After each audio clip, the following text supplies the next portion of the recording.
Hello viewers, মিষ্টুস কিচেনের সবাইকে স্বাগতম। আজ নিয়ে এলাম চাল কুমড়োর পকেটে চিংড়ি মাছ। সেটা আবার কি? তো চলুন দেখে নিই কীভাবে কী করছি আর কি লাগছে। তাই যখন চাল কুমড়ো বলেছি অবশ্যই চাল কুমড়ো লাগবে। তো ভিউয়ার্স, আমরা কচি টাইপের কিছু একটা চাল কুমড়ো নিয়ে নেব। দেখেন এভাবে মোটা করে কেটে দুপাশে এভাবে বটির সাহায্যে বা ছুরির সাহায্যে কেচে নেব দুপাশটা ভালো করে, এবং মাঝখানে একটা পকেট বানিয়ে নিব। দেখেন এই যে মাঝখানটাতে শুধু কাটবো, দুপাশে কিন্তু আমার সোজাই থাকবে, দুপাশটা কিন্তু থাকবে, শুধু মাঝখানটাকে এইভাবে দুভাগ করে নেব। আবারও দেখাচ্ছি, প্রতিটি চাল কুমড়াকে আমি দুভাগ করে নিয়ে এই যে এরকম করে একটু কেচে নেব যাতে ভালো করে সিদ্ধ হয়, আর ভেতরে একটা পকেট বানিয়ে নিব। আর এটাই হচ্ছে চাল কুমড়ার পকেটে চিংড়ি মাছের যে রেসিপিটা বলছি সেটারই একটা প্রথম ধাপ। তো প্রথমে আমি এখানে কড়াইতে জল গরম বসিয়ে রেখেছিলাম। আমি একটু চাল কুমড়োগুলোকে একটু অর্ধেকের পরিমাণ একটু সিদ্ধ করে নেব। দিয়ে দেবো একটু করে লবণ যাতে তাড়াতাড়ি করে সিদ্ধ হয়ে যায়। তো ঢাকবো না, জাস্ট ফুটে ওঠা পর্যন্ত ওয়েট করব। একটু লবণ দিয়ে দিলাম, সিদ্ধ হতে থাকে এটা। তো পাশে আমি কি আর লাগছে সেগুলো একটু রেডি করে নিচ্ছি। এখানে আমার লাগছে চিংড়ি মাছ কুচি করে নিয়েছি আমি, এই যে এরকম করে চিংড়িগুলোকে কুচি করে নিয়েছি। আপনি ব্লেন্ড করেও নিতে পারেন। রাখছি একটু রসুন, এক কোয়া পেঁয়াজ, কাঁচামরিচ, নারকেল, আর লাগছে সরিষা। তো সরিষা, নারকেল, পেঁয়াজ, কাঁচামরিচ আর এই রসুন আমি একসাথে ব্লেন্ড করে ফেলবো, শুধু চিংড়ি মাছটা ছাড়া আর সব কিছুই আমি ব্লেন্ড করে ফেলবো। তো এই যে চাল কুমড়া কিন্তু ফুটে উঠেছে, জলটা কিন্তু ফুটে উঠেছে। আমি দেখে নিচ্ছি আর একটু লাগবে। আমি এখনই নামিয়ে রাখলাম, নামিয়ে রেখে কড়াইতে দিয়ে দিলাম একটু, ওটা কিন্তু আমি জল ছাড়াতে ঝরতে দিয়েছি। সরিষার তেল দিব, অল্প পরিমাণ সরিষা দিলাম, শুকনো মরিচ দিলাম একটা, দিয়ে দিচ্ছি একটু করে কালো জিরা। এটা একটু হওয়া পর্যন্ত ওয়েট করবো, তারপরে দিয়ে দিচ্ছি আমার চিংড়ি মাছের যে কুচিগুলো ওগুলো দিয়ে দিচ্ছি। ভিউয়ার্স, আপনারা এখানে ইচ্ছা করলে চিকেনও দিতে পারেন, তবে চিকেনেরটা এক টেস্ট, এটার এক টেস্ট, আবার নিরামিষও করা যেতে পারে। দিয়ে দিলাম লবণ, তারপরে দিয়ে দিব একটু করে হলুদ দিয়ে একটু নাড়াচাড়া করব। এই যে লবণটা মিশিয়ে নিচ্ছি। এখন দিয়ে দেবো একটু করে হলুদ। তারপরে আমি দিয়ে দেবো এটার মধ্যে যে আমি ব্লেন্ড করে রেখেছি, যে এই যে একটু করে হলুদ দিয়ে দিলাম, আর এই যে ব্লেন্ড করে আমি রেখেছি যে কাঁচামরিচ, নারিকেল, সরিষা, পেঁয়াজ, এক কোয়া রসুন, সেটাকে আমি ব্লেন্ড করে রেখেছি, যে ওটাকে ভালো এই যে একটু হলুদ দেওয়ার পরে আমি আরেকটা নাড়াচাড়া দেবো। দেওয়ার পরে ওই যে ব্লেন্ড করে রেখেছি, দেখতেই পাচ্ছেন আপনারা, এই যে আমার এই যে ব্লেন্ড করেছি এটাকে আমি এখন এটার মধ্যে মাছের মধ্যে দিয়ে দেবো। চিংড়ি মাছ হতে তো একটুও সময় লাগে না, অল্প একটু সময় লাগে। তো আমরা ভিউয়ার্স, এটা একটা যদি বলি যে আমার এক মাসির কাছ থেকে রান্নাটা শেখা। তো এই রান্নাগুলো হয় কি, আপনারা যদি খুব বেশি যারা রান্না করতে পছন্দ করেন তাদের ভালো লাগে। আমি ওই বাটিটা ধুয়েও একটু জল দিয়ে দিচ্ছি। আর অনেকে আবার খুব ঝামেলা মনে করেন, কিন্তু আমি জানি যারা রান্না খুব বেশি পছন্দ করেন, নতুনত্ব আনতে চান রান্নায়, এটা অনেক পুরানো, আগের দিনের অনেক পুরানো রান্না। তো আমার দেখার পরে খুব ভালো লেগেছিল এবং রেসিপিটা দেখে নিয়েছি, এবং সেটাই আমি এখন আপনাদের সাথে শেয়ার করছি। তো আমি দিয়ে দিলাম নারকেল আর সরিষা পেঁয়াজ বাটা, যে জলটা ধুয়ে দিলাম, বাটিটা ধোয়া জলটা দিয়ে দিলাম।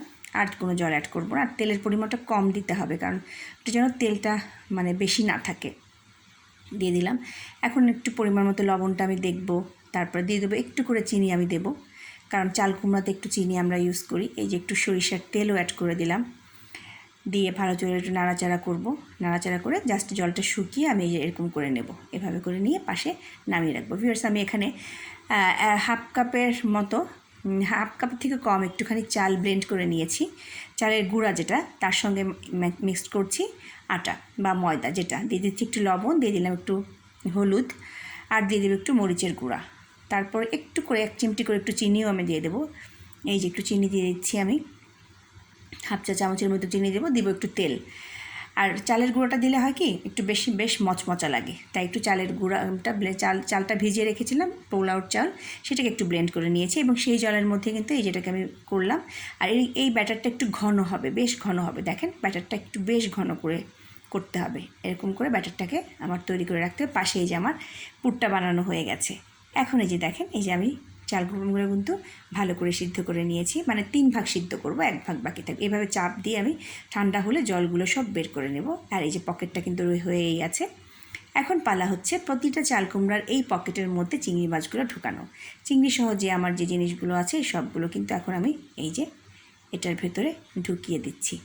তো বললাম যে যারা খুব রান্না করতে পছন্দ করেন, শখের বশে রান্না করেন যে আমি এটা করব সেটা করব, তাদের কাছে রেসিপিটা খুব ভালো লাগবে। আর যারা খুব বেশি রান্না করতে পছন্দ করেন, এই যেভাবে করে আমি প্রতিটার গায়ে এভাবে করে বাড়তি না, মানে যে সমান করে আমি প্রতিটার গায়ে কিন্তু এই যে ভেতরে কিন্তু পকেটের মধ্যে চিংড়ি মাছটাকে ঢুকিয়ে দিলাম।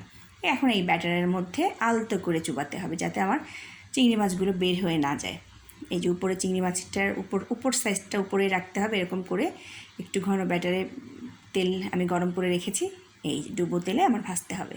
এভাবে করে আমি এখানে 4টা দিয়ে দেবো। এই যে উপরে যাতে নিচের দিকে যাতে না থাকে, উপরের দিকেই যাতে থাকে, উপরটা আমি সুন্দর করে একটু ব্যাটার দিয়ে একটুখানি মাখিয়ে দিয়ে নিচে এরকম করে, বেশি না 4টা করে আমি ভেজে নেব। তো যেটাই বলছিলাম, তাদেরকে যারা মানে রান্না পছন্দ করে না তাদের কাছে মনে হবে অনেক ঝামেলা রান্না, এত কিছু কিভাবে করব। কিন্তু আমার কাছে খুব ভালো লেগেছিলো, তাই আপনাদের সাথে শেয়ার করলাম। আর খেতেও খুব চমৎকার। তো ভিউয়ার্স, যেভাবে আমরা সব কিছু ভাজি সেভাবে খুব কম আছে, বেশি আঁচ দিলে কিন্তু ব্যাটারটা পুড়ে যাবে, ভেতরটা অবশ্য হয়েও গেছে। তো এভাবে করে একটু লাল লাল করে আমাকে ধিমা আছে একটু ভেজে নিতে হবে। এই যেভাবে করে ভেজে নিতে হবে প্রত্যেকটা, এইভাবে করে যাতে বের হয়ে না আসে ব্যাটারগুলো। আর একটা জিনিস খেয়াল রাখবেন, একটার সাথে যেন একটা লেগে না যায়। আস্তে আস্তে করে এভাবে করে ভেজে নিতে হবে। এই যে এটা কিন্তু হয়ে গেছে, আর বেশ মোটা সাইজেরও হয়। হ্যাঁ, খেতেও খুব, সবচেয়ে মজার ব্যাপার হচ্ছে উপরটা খুব ক্রিস্পি, ভেতরে খুব নরম। আর তার ভেতরে যে পুরটা থাকে ওটা দিয়ে খেতে আরও ভালো লাগে। তো এইভাবে করে আমি প্রত্যেকটা ভেজে নিলাম। আর বাকি যা আছে সেগুলো আমি আস্তে আস্তে করে ভেজে নিয়ে তুলে রাখবো। এই যে এইভাবে করে টিস্যুর উপরে তুলে নিচ্ছি। আমি বলবো যদি কষ্ট হয় একদিনের জন্য হলে এই আমাদের পুরানো রেসিপিগুলো আপনারা একটু করে দেখেন, তাহলে কি এগুলো আবারও ফিরে আসবে আমাদের মাঝে। তো এই যে এভাবে করে প্রতিটা আমি ভেজে নেব। তো হয়ে গেল আমার চাল কুমড়োর পকেটে চিংড়ি মাছ।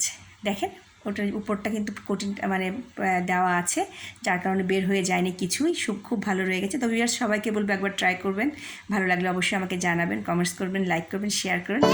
থ্যাংক ইউ সবাইকে।